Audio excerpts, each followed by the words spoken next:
मौत से भी लंबा इंतजार। रेलवे स्टेशन की वो बेंच जिस पर हर शाम ठीक 6:20 पर एक लड़की आकर बैठ जाती थी। न उसके हाथ में फोन होता, न बैग, न चेहरे पे कोई उत्सुकता, बस आंखों में इंतजार। स्टेशन के रेहड़ी वाले, कुली, चाय बेचने वाले सब उसे पहचानते थे। वो आ गई, वही स्टेशन वाली लड़की। कुछ लोग कहते थे वो भूत है, कुछ कहते उसका दिमाग खराब है, और कुछ बस नजरें चुरा कर आगे बढ़ जाते थे, क्योंकि उसकी आंखों में कुछ ऐसा था जो देखने के बाद रात में नींद नहीं आती। छोटा सा शहर था, न ज्यादा भीड़, न ज्यादा शोर, पर रेलवे स्टेशन हमेशा जिंदा रहता था। दिन में यात्रियों की चहल पहल और रात को कहानियों की सरगर्मियाँ। इन्हीं कहानियों में एक नाम बार बार उभरता, स्टेशन वाली लड़की। लोग कहते हर दिन आती है, वही कपड़े, वही बेग, वही टाइम, कभी किसी से बात नहीं करती, और सबसे अजीब बात, आखिरी ट्रेन जाने के बाद भी कुछ देर तक वहीं बैठी रहती है। कुली राम सिंह अक्सर कहता, भाई मैंने 20 साल में बहुत कुछ देखा है, पर ऐसी आंखें नहीं देखी जैसे किसी लाश के अंदर जिंदा आत्मा हो। चाय वाला रघु डरते डरते बोलता, मैंने एक रात देखा था, ट्रेन निकल गई, प्लेटफॉर्म खाली था, फिर भी वो वहीं बैठी थी। मैंने आवाज दी,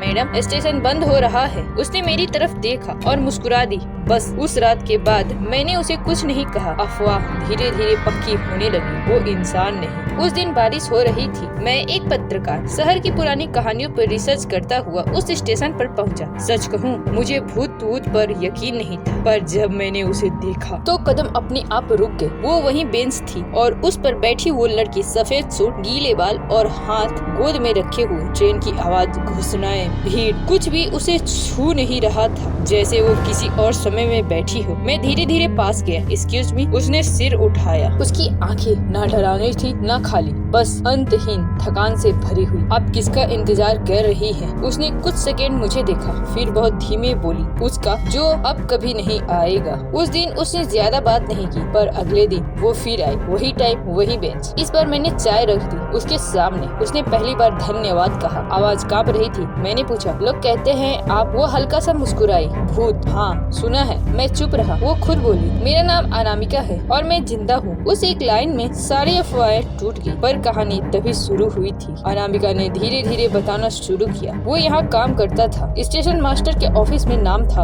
आरव। पहली मुलाकात यही हुई थी, टिकट पूछते हुए। मुझे लगा था वो रोज सबको ऐसे ही देखता होगा, पर बाद में समझ आया वो सिर्फ मुझे देखता था। शाम की चाय, आखिरी ट्रेन और प्लेटफॉर्म नंबर 2, यही उनकी दुकान थी। हमने कभी बड़े सपने नहीं देखे, बस इतना सोचा था, एक छोटा सा घर और शाम की चाय साथ। अनामिका की आवाज भर आई, पर कुछ इंतजार पूरे नहीं होते। उस दिन आरव ने कहा था, आज जरा देर हो जाएगी, तुम स्टेशन पर ही रुकना। अनामिका आई। 6:20। आरव नहीं आया। 7 बजे, फिर 8, फिर 9। आखिरी ट्रेन निकल गई। मैंने सोचा आज ड्यूटी ज्यादा होगी, पर फिर सायरन बजा। एक एक्सीडेंट, मालगाड़ी प्लेटफॉर्म से थोड़ा आगे। मैं भागी, चिल्लाई, नाम लिया उसका, पर जवाब, मौत कभी जवाब नहीं देता। और वो मर चुका था। पहले दिन, फिर दूसरा दिन, फिर तीसरा दिन। लोगों ने कहा अब मत आना, पर मैं कैसे समझाती कि वो यही मिलेगा, क्योंकि उसने कहा था तुम स्टेशन पर ही रुकना। धीरे धीरे स्टेशन उसका घर बन गया और इंतजार उसकी आदत। मैंने पूछा, लोग आपको भूत क्यों समझने लगे? वो बोली, क्योंकि इंतजार जब बहुत ज्यादा लंबा हो जाए तो